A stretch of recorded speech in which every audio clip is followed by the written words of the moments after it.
Hello students, welcome to my class. আজ আমি তোমাদের ক্লাস 7-এর কোষে দেখি 21 দেখতে পাচ্ছ। কোষে দেখি 21-এর কী লেখা আছে? চতুর্ভুজ অঙ্কন। এই চতুর্ভুজ অঙ্কনে আমি এখানে 2-এর দাগে এ বি সি ডি এই সম্পাদ্যগুলো আমি তোমাদের করে দেখাবো। ঠিক আছে? ক্লাস 7-এর কোষে দেখি 21। ঠিক আছে, তাহলে প্রথমে আমি 2-এর এইটা আমি আঁকছি। কী আঁকতে হবে? এটা চতুর্ভুজ আঁকতে হবে। দেখতে পাচ্ছ একটা চতুর্ভুজ এবিসিডি আঁকি, যার এবি 5.2, বিসি 6 সেমি, সিডি 4.4, এডি 7 সেমি আর এসি 10 সেমি। এটা তোমাদের আঁকতে হবে। ঠিক আছে, তাহলে এটা আঁকতে গেলে আমরা প্রথমে একটা রাফ একটা ছবি এঁকে নেব। সেটা আঁকলে আমাদের সুবিধা হবে আঁকতে। ঠিক আছে, দেখো তাহলে আমি সুবিধার জন্যে আগে মাপগুলো এঁকে নিয়েছি। এবি, বিসি, সিডি, এডি আর এসি। ঠিক আছে, তাহলে আমাদের কী আঁকতে হবে? চতুর্ভুজটা আঁকতে হবে এবিসিডি। চতুর্ভুজটা আঁকতে হবে এবিসিডি। চতুর্ভুজটা আঁকতে হবে, ধরুন এবিসিডি আঁকতে হবে। তো আমরা আঁকছি।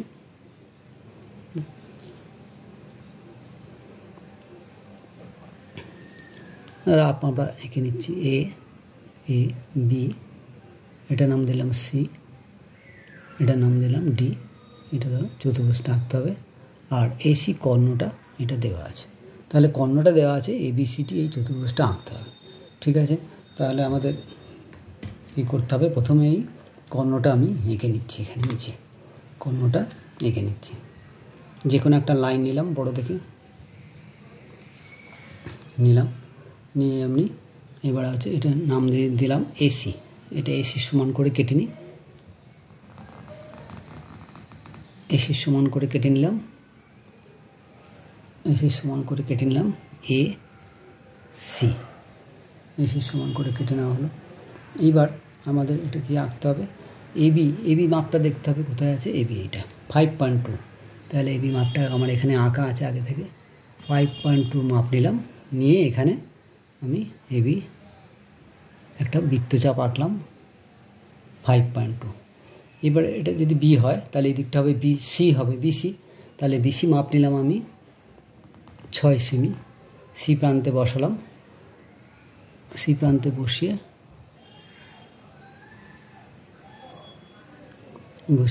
একটা চাপ আঁকলাম, মানে আগের চাপটাকে বি বিন্দুতে ছেদ করলাম। তাহলে এটা হলো বি পয়েন্ট। ঠিক আছে, এরপর আমাদের আসছে এবি সিডি আর এডি। তাহলে এই প্রান্তে হবে এডি হবে। তাহলে আমরা এখানটায় ডি এর মাপ নিলাম। এই প্রান্তে বসিয়ে একটা বৃত্তচাপ আঁকলাম। আর এদিকটা হবে সিডি। তাহলে সিডির একটা মাপ নিলাম। নিয়ে এই প্রান্তে বসিয়ে আঁকলাম। তাহলে এটা দুটো বৃত্তচাপ পরস্পর ডি বিন্দুতে ছেদ করেছে। এবার আমি স্কেল দিয়ে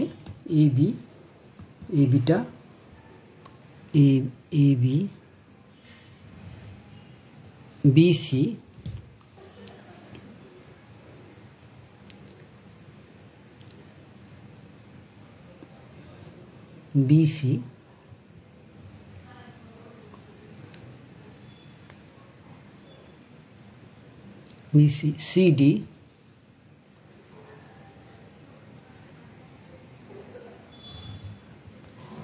এডি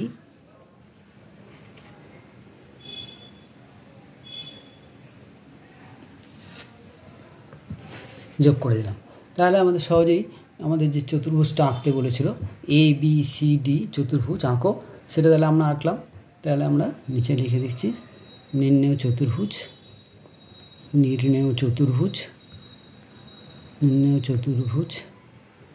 এ বি সি ডি। ঠিক আছে, এরপর আমার পরের যেটা নেক্সট যেটা আছে কোষে দেখি 21 ওই একই 2-এর বিয়েরটা তোমরা দেখতে পাচ্ছ। 2-এর বিয়েরটা এটা সামান্তরিক জেইউএমপি আঁকি, যার জেইউ 5.2, ইউএম 4.8 আর জেএম 7 সেমি। ঠিক আছে, আগের মতোই আমরা একটা রাফ ছবি এঁকে নিই, সামান্তরিক, এটা সামান্তরিক আঁকতে হবে। একটা রাফ ছবি এখানে আগের মতোই এঁকে নিচ্ছি। নাম বলেছে JUMP, তাহলে নাম দিচ্ছি JUMP। এখানে JU 5.2, এটা 5.2, UM 4.8, এটা 4.8, আর JM 7। ঠিক আছে, এইটাতে আমাদের তাহলে রাফ ছবিটা হলো। ঠিক আগের মতোই আমরা স্কেলের সাহায্যে একটা লাইন টেনে নিলাম, বড় দেখে যে কোনো মাপের একটা লাইন টেনে নিলাম, যে কোনো মাপের একটা লাইন টেনে নিলাম। এর নাম দিলাম, এটার নাম দেব JM 7 সেমি। আগে প্রথমে আমরা এটা মাপ করে কেটে নিই, মাপ করে কেটে নিলাম। এটার নাম দেব JM। ঠিক আছে, JM 7 সেমি। আমাদের সামান্তরিকটা আছে JUMP। ঠিক আছে, এবারে তাহলে সহজেই তোমরা দেখতে পাচ্ছ JU হচ্ছে 5.2, তাহলে JU 5.2 এইটার মাপ নিলাম, JU 5.2। তাহলে এই দিকটা আমি মাপলাম, JU একটা বৃত্তচাপ আঁকলাম, এই দিকটা হবে U, আগে থেকে লিখে দিলাম, আর এই দিকটা হবে UM হবে। তাহলে UM হচ্ছে 4.8, এই মাপটা আমার আগে থেকে নেওয়া আছে। তাহলে UM হচ্ছে 4. এটা হচ্ছে 4.8 হলো এটা। তাহলে এটা আমি আগে থেকে দরকার হলে যোগ করে দিলাম।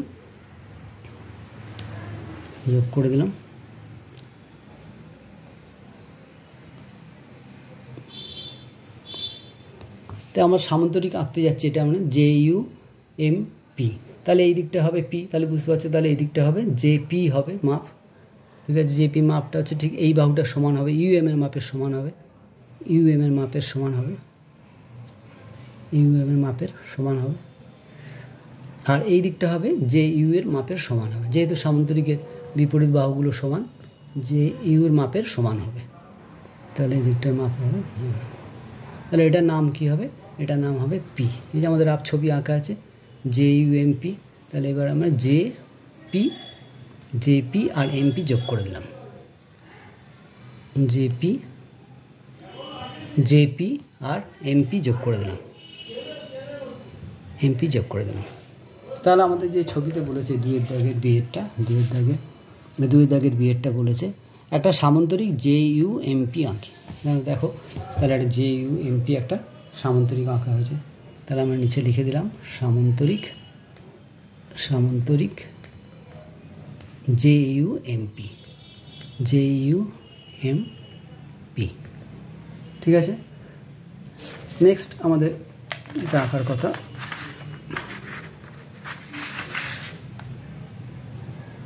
কোষে দেখি 21-এ দুইয়ের দাগের সিটটা কী আঁকতে হবে? একটা রম্বস PQRS আঁকি, PQ 5.4, PR 8 সেমি। ঠিক আছে, রম্বস আঁকতে হবে। রম্বস মানে সব বাহু সমান, ওই জন্য PQ 5.4 বলেছে। তাহলে আগের মতোই আমরা PQRS একটা রম্বস এঁকে নিচ্ছি, PQRS রাফ ছবি একটা এঁকে নিচ্ছি। ঠিক আছে, PQ, এটা ধরো R, এটা S, RS, এটা আগের মতো ছবি এঁকে নিচ্ছি PQRS। আর PR হচ্ছে, এটা হচ্ছে দেওয়া আছে 8 সেমি, মনে করো এটা 8 সেমি, আর এটা 5.4 সেমি, 5.4। ঠিক আছে, তাহলে এটা হচ্ছে 8 সেমি দেওয়া আছে কর্ণটা। ঠিক আগের মতোই আমরা যে কোনো একটা লাইন নিলাম, বড় দেখে হোক, যে কোনো মাপের নিলাম। এবার আমরা PRটা আমি ওই মাপটার সমান করে PR এই মাপটা নিয়ে নিলাম, PR, এটার নাম দিলাম PR। তাহলে আমাদের দুইয়ের দাগে সিটটা আঁকতে হবে, রম্বস PR। তাহলে আমাদের রম্বসটা কীরকম আছে? PQRS। তাহলে এবার আমাদের যে বাহুটা আছে রম্বসের সব বাহু সমান PQ, তাহলে সব দিকে এটা PQর মাপের সমান হবে। ঠিক আছে, তাহলে আমরা এদিকে একটা বৃত্তচাপ আঁকলাম, এদিকে একটা বৃত্তচাপ আঁকলাম, উপরের দিকে একটা বৃত্তচাপ আঁকলাম, একই মাপের হবে, বৃত্তচাপ আঁকলাম। ঠিক আছে। নামটা এবার আমাদের দিতে হবে, যেহেতু আমরা নামটা এঁকেছি PQRS, তাহলে এটা আর, তাহলে এটা হবে PQRS। এবার আমরা এই প্রান্তগুলো যোগ করে দেবো। তাহলে PQ যোগ করে দিলাম, QR যোগ করে দিচ্ছি,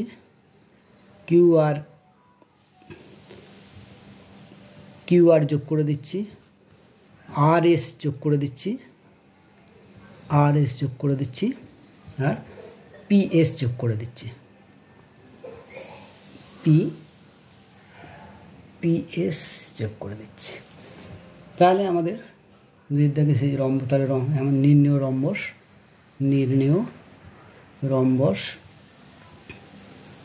রম্বস PQRS, এটা আমাদের হলো। তাহলে রম্বস আঁকা হলো।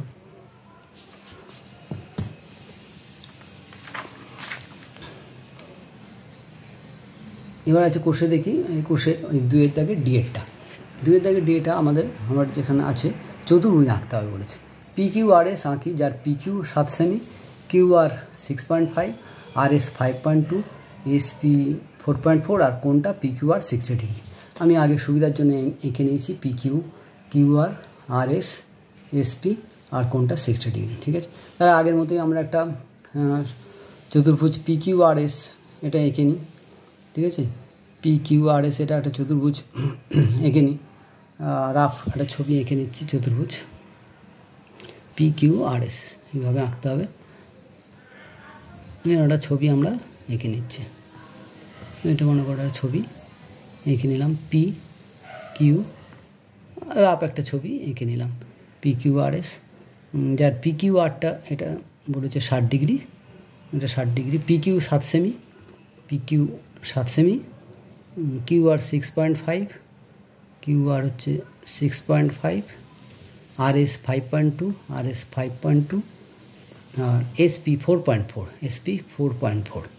তাহলে আমরা একটা রাফ ছবি এঁকে নিলাম, এই চতুর্ভুজটা আমাদের আঁকতে হবে। ঠিক আছে, প্রথমে তাহলে আমাদের QR যে রেখাটা আছে বা PS যে রেখাটা আছে সেটা আঁকলেই হবে। তাহলে প্রথমে আমাদের কোনটা আঁকলে সুবিধা হবে, কোনটা আঁকছি QR লাইনটা আমি যে কোনো একটা লাইন নিলাম, যে কোনো একটা এটা সরলরেখা নিলাম। এবার আমি কি করছি, এটার নাম দিচ্ছি QR, এই যে 6.5-এর সমান করে আগে কেটে নিই, QR 6.5-এর সমান করে এটা আমি কেটে নিই, 6.5-এর সমান করে কেটে নিচ্ছি। 6.5 এটা নাম দিচ্ছি আমি, এটা নেওয়া হয়ে গেছে, টিক দিয়ে রাখলাম। QR হচ্ছে 6.5। এবার আমাদের কোনটা আঁকতে বলেছে, PQR 60 ডিগ্রি কোণ আঁকতে বলেছে। 60 ডিগ্রি কোণ তোমরা সহজেই আঁকতে পারবে। কি করবে, যে কোনো একটা মাপ নেবে, বৃত্তচাপ নেবে, যে কোনো বৃত্তচাপ, ছোটো নিতে পারো বড় নিতে পারো, নিয়ে একটা মাপ নিয়ে বৃত্তচাপ আঁকবে। এবারে ওই একই মাপ নিয়ে এবারে কাটবে, কেটে দিয়ে এবারে এই পয়েন্ট আর এই পয়েন্টটা যোগ করে দেবে। এই পয়েন্টটা প্রথমে এটা বড় করে যোগ করে দাও। তাহলে কোনটার নাম দিতে বলেছে P, তাহলে এই দিকটা হবে, সহজেই বুঝতে পারছো, এই দিকটা হবে PQR। আচ্ছা, আমাদের চতুর্ভুজটা হচ্ছে PQRS, তাহলে এই দিকটা হবে S, তার মানে এই দিকটা হবে PS। তাহলে এবার আমি PS-এর মাপটা নিই। ঠিক আছে, PS বা SP যাই হোক, এই PS-এর মাপটা নিলাম, নিয়ে P প্রান্তে আমাদের QP-র মাপটা নিতে হবে আগে। QP-র মাপ হচ্ছে 7 সেন্টিমিটার, QP-র মাপটা 7 সেন্টিমিটার। এই লাইনটাকে আর একটু বড় করতে হবে, ছোট হয়ে গেছে। এই লাইনটাকে তোমরা সবসময় লাইনটাকে বড় করে টানবে, তাহলে একেবারে ছেদ করে যাবে। ঠিক আছে, দুবার লাইন টানতে অসুবিধা হয়। হলো, তাহলে এই PQর মাপ হচ্ছে এটা 7 সেন্টিমিটার নিয়ে নিলাম, এটার নাম দিয়ে দিলাম, এটার নাম দিলাম P। ঠিক আছে, এইবার এদিকটা আমাদের হবে PQRS, তাহলে এই দিকটা হবে PS হবে। PS-এর মাপটা নিয়ে নাও তোমরা, এই যে PS বা SP, PS-এর মাপটা নিয়ে নাও, এইখান থেকে একটা বৃত্তচাপ আঁকো।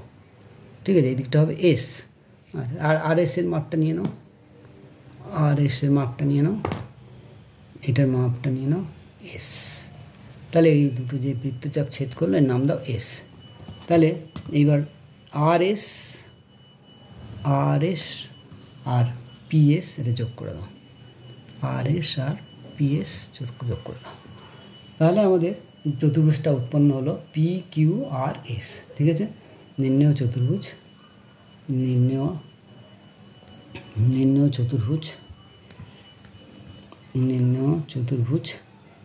P Q R S. ঠিক আছে, তাহলে হ্যালো স্টুডেন্টস, তোমাদের আজকের তাহলে এই পর্যন্তই রইল। আমার চ্যানেলটা যদি ভালো লাগে তাহলে সেটাকে সাবস্ক্রাইব করে দিও, শেয়ার করে দিও। ঠিক আছে, ভালো থেকো, আজ এই পর্যন্ত।